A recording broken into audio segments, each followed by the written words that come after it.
Dunyoda eng zo'r Alfredo-ku. Qayoqda yemagan bo'lsam, bu eng zo'ri chiqdi.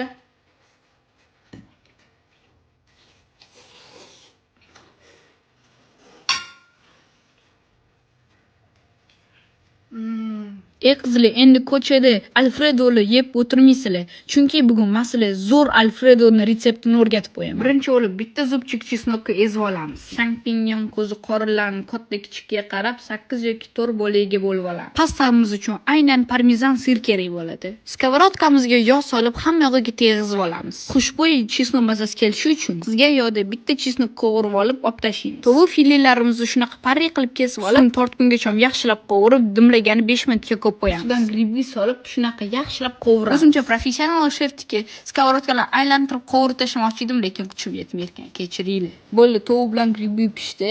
Endi 2 qoshiq qaymoq va tuz, qora murch tabga ko'ra solamiz. Yaxshilab aralashtirib, past olovda ozgincha 5 minutga qoldiramiz. Endi fettuccine xamirlarini pishirib olamiz. Qaynagan tuzli suvda al dente uslubida 5-6 minut qaynatib olamiz. Endi massamiz ustiga fettuccine xamirlarini solib, yaxshilab aralashtiramiz. Endi eng asosiy joyi pastamiz ustiga parmezan sirlarini sepamiz va tez issiqligida idishga solamiz. Va yana ustidan parmezan sirlarimizdan solib, hididan kayf qilamiz. Mana eng mazali pasta tayyor.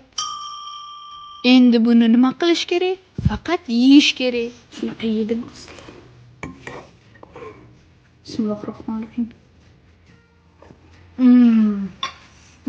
Endi обязательно tayyorlab ko'ringlar mana legendarniy подписчикlar. Hatto cho't kutaman.